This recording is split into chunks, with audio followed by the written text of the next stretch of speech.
Welcome back. One final point before we go tonight. So there's a new defense of socialism coming from the left. We're going to debunk it tonight. The way Democrats are defending socialism now isn't by telling us the benefits of such a system. No, the Democrats are pretending that anybody who doesn't want a system like Cuba or Venezuela or the Soviet Union simply doesn't understand what socialism means.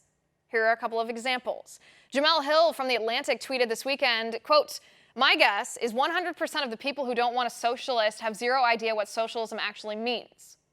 Talk show host Montel Williams also tweeted today, quote, "The freakout over socialism is just a bunch of grifters on the right trying to get famous. The world is on fire and we have a president who takes advice from clowns on cable TV. Did I mention the world is on fire?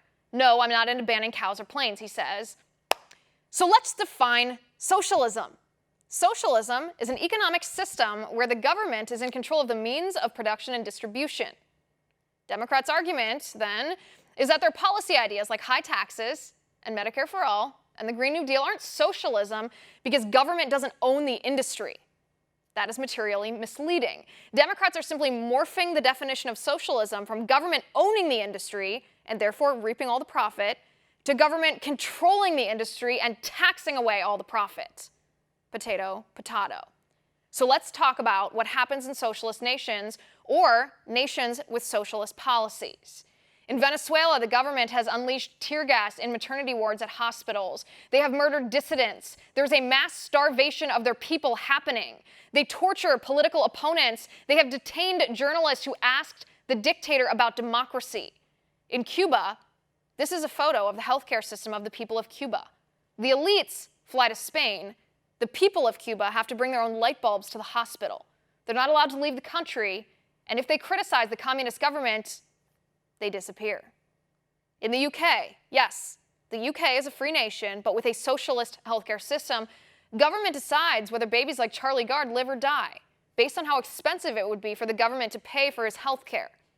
Even though socialists tell us healthcare is a basic human right and therefore shouldn't be tied to money. For adults in the UK, surgeries that aren't urgent are forcibly postponed by the government-run socialist healthcare system, who again doesn't want to pay for the surgeries. In Canada's socialist healthcare system, wait times are so long people jump our border, come here to the United States for the latest innovative cancer treatment. In the Soviet Union, people ate their own shoes. They were forbidden from leaving the country. They were followed by secret police if they criticized the government. They were not allowed to listen to music. They were tortured and killed if they didn't toe the socialist ideological line. 100 million innocent people all around the world were killed as a direct result of socialist and communist regimes in the 20th century. Do we want that to happen again? People who don't want socialism here in the United States are the people who understand the danger of socialist regimes. And anybody foolish enough to support a socialist, after all the history we have that shows us how socialism will hurt us and our families, you are the people who don't understand what socialism actually means. And that is my final point.